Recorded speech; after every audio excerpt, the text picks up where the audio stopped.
We're going to discuss using body language. And this is out of the speakers series. What is it? The Best Speaker or Improved Speaker series. It's a club manual, if you will, of sorts that helps on a number of topics, some of which are body language, others are doing introductions, evaluations, and the like. So what I'm doing today is on the use of body language. And lo and behold, there is body language. So what I'd like to do now is begin.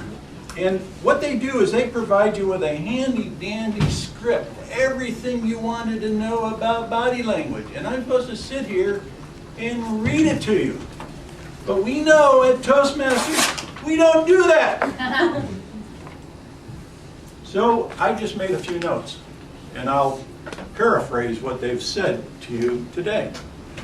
Some of body language is actually composed of three different elements. But before we get to those three elements, let's talk about the beginning. Just standing here.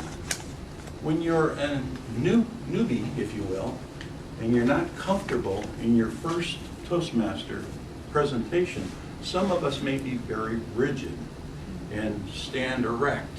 And this is, they encourage you to relax, to be flexible. Not, keep your chest out, keep your gut in, if you would, for those of us who have a gut, like myself. Do that. But they suggest that a good posture is, 6 to 12 inches apart as far as your foot goes. Good solid stance.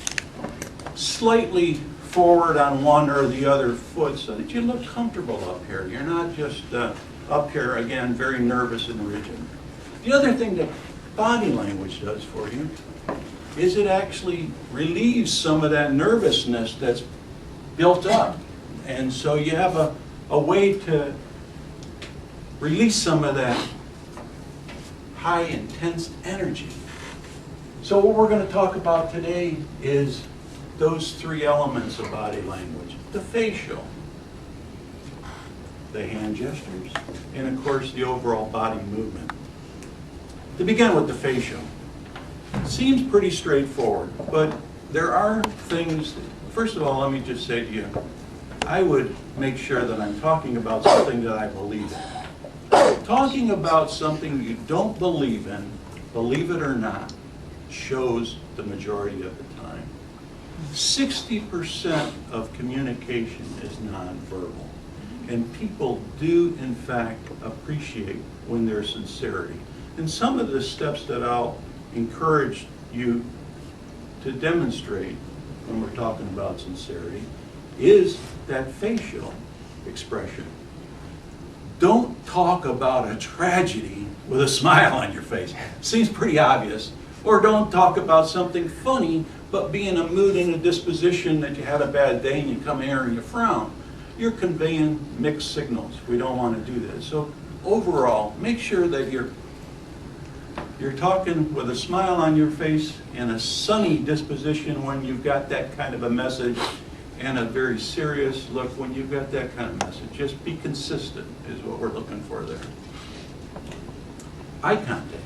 What do we mean by eye contact in the eyes? It's one of those facial gestures that we talked about here.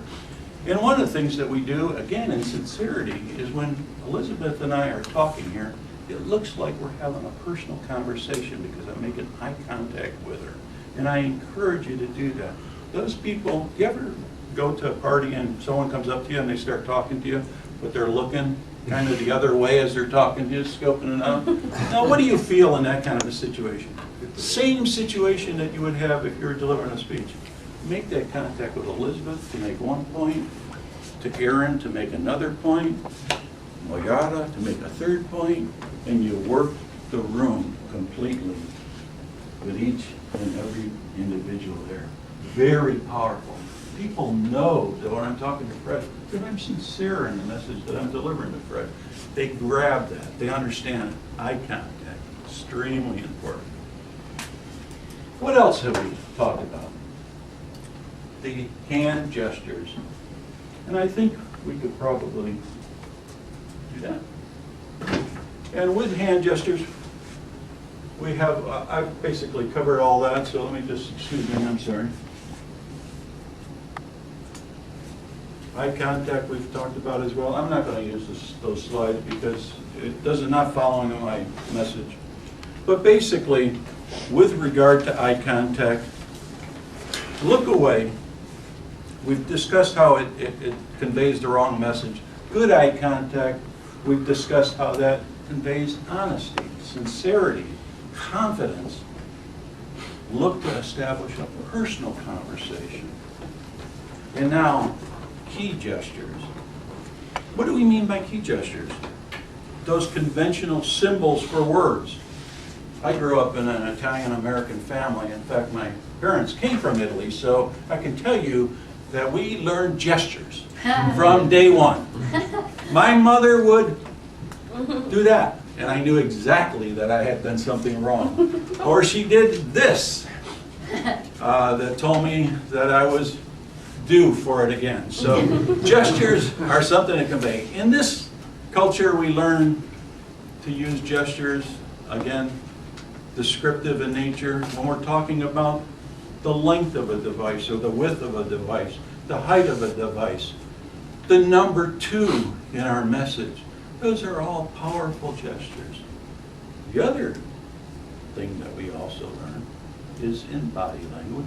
We learn positions. Using the entire body is a gesture. Coming to Elizabeth or to this side of the table and asking a question, waiting for the response, moving back to my prime location to convey another topic, moving again to this side of the table for question 2, or point number 2, or point number 3. But you basically get the idea that you work the room, again, balance, but always stepping forward when you have a point to be made or a question to be asked, and wait for the answer if you're asking for a question. Don't step back just as I've asked you a question, you're conveying the wrong message. Ask the question of Jim. What did you think of the World Series last year, Jim? But before he answers, step back. You don't want to do that. You want to listen to the answer and then stop. And you get the point. You're breaking the continuity if you move at the wrong time. Again, the advantage to all of this is it relieves tension. But most importantly, what we need to do is practice, practice, practice. Each of us can always learn by standing in the mirror, looking in that mirror, conveying that idea, and seeing if the images and the body language is consistent with the message that we're delivering.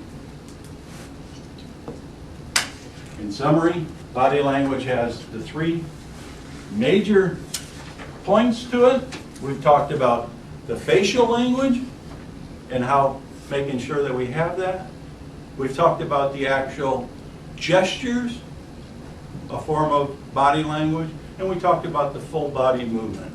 And last but not least, and let's not forget the fact that when we get here, just the entire posture is important to each and every one of us. Mr. Toastmaster.